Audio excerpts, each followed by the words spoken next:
My name is Ajay and I'm from ASB, that is the NT School of Blocktech. So today's session is going to be about career roadmap for freshers who want to get into technology, right? So we were getting a lot of queries on LinkedIn, on our social media platforms, Instagram, Facebook, and YouTube as well, and through emails. A lot of students have asked that they're in their pre-final, final years. What are the things that they should do, and what is the outline that they should be planned in order to get a good job or to get into the industry, right? So the today's topic discussion is going to be mainly about full stack, and then we are going to have consecutive sessions for blockchain, for graphic designing, for project management, and all the other fields as well. So, firstly, the target audience for this session is someone who's in their colleges, maybe second year, third year, and mostly for final year students. So, as you know that this is your, roadmap towards the career that you're going to build, right? So, the very first thing that you should be focusing about in particular roadmap is navigating your career through different segments. So, we have divided the whole, career roadmap into four segments. The very first one is understanding the landscape, right? So you need to first check that what is the current job market for freshers and what are the industries and sectors that are in high demand for entry level positions, right? For instance, if you are really good at front end, then you can check out all the job portals like Naukri.com, Monster, and LinkedIn Jobs, and everything, and then you can see that what are the particular skill sets that industry is demanding for front end developers, right? Is it just HTML, CSS, or somebody's asking for a deep dive into one particular language or one particular segment, right? So that's why it's very important for you to identify your personal interest and then align it with the demanding sectors of the market, right? So the first segment was industry, understanding the landscape of the current job market, right? Now, the segment two is building a strong foundation. Now, once you have the idea that this is the path that I'm going to going forward with, either it's a front end, back end, or it's full stack. So then you need to emphasize on the significance for your skill development, right? What are the languages that are popping in the market, and how will you move forward in this segment? So you need to develop your skill set. You need to learn. Either you can join some courses on maybe through ASB, or you can learn through YouTube. You can learn online, offline, read some books, but you need to emphasize on developing your skills, right? So that's a very, very important thing. First, you need to understand that these are the topics which are covered in this particular segment, in this particular subject, right? Let's take an example of arrays. Like if you're talking about arrays, what are the things that you need to learn about arrays? Then solving as many coding questions on lead code and other platforms, right? Maybe rating yourself on each and every contrary subject line and all the topics, because you need to have a very, very strong skill.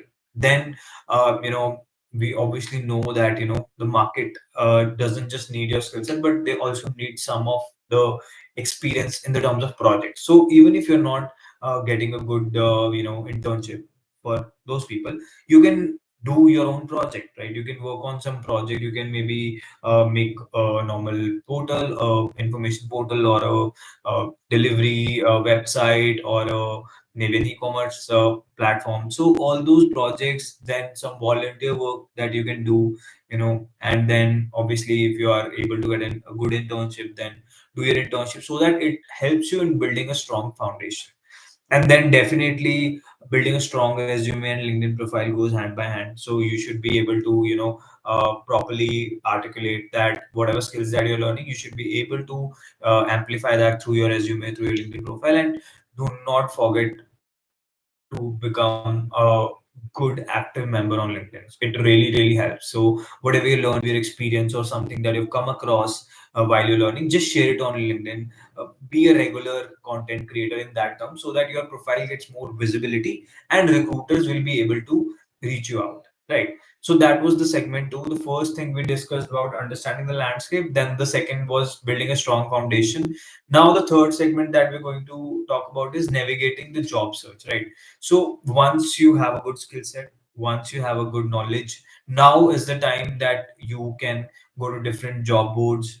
You can go to all the different platforms. You can reach out to recruiters on LinkedIn, and then you can, tailor your resume according to the company. So you should not be having a one generic resume fits for all. No, you should be having a proper, job application whenever you are really serious about a particular position. So you can make a tailor resume, a customized resume for that particular position, highlighting the importance of whatever the company is requiring. You have done that through your projects, through your learning, and then obviously attaching cover letters for each job application.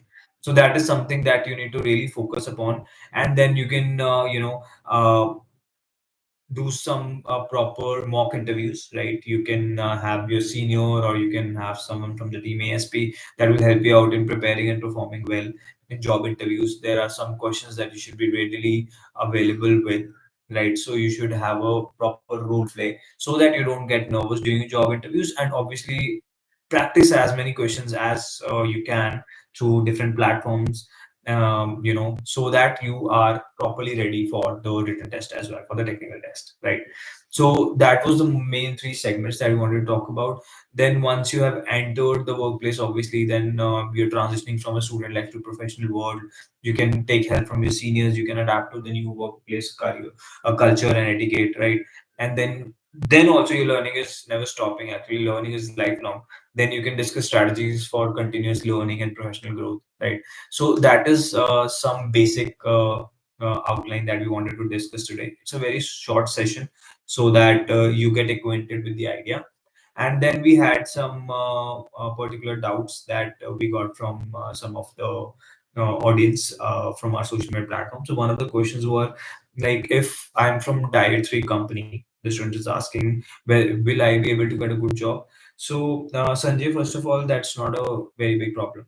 A lot of companies these days, almost every company is not really focusing on your college stack per se.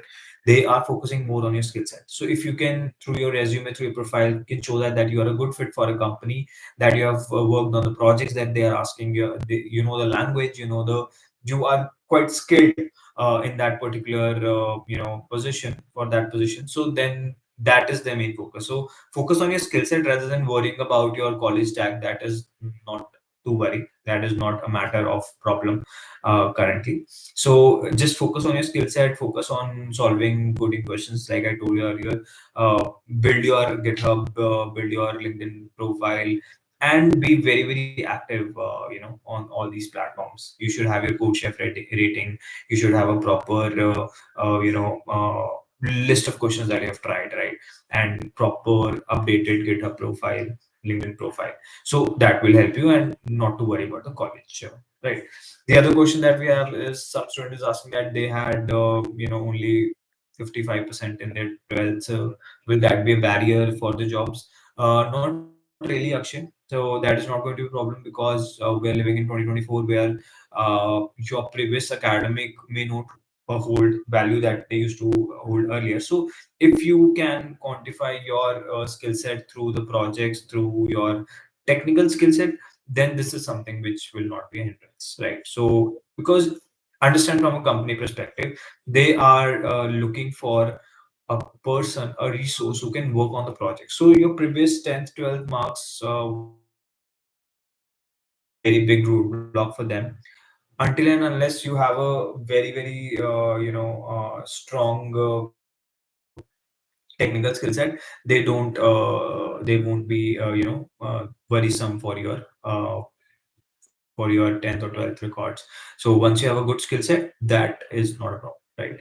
Then the other question that we have is that, so we quite scared about the current AI situation. So I get that question a lot from a student. So firstly, let me tell you, per se, AI is there, which is not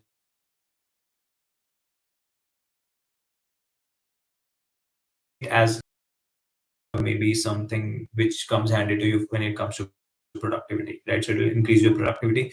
Yes, you have to keep yourself updated. You have to keep building your skill set more. So that is something which is going to help you out. So that is going to be your task, but not treating AI as a threat. So that's not going to be the problem, right?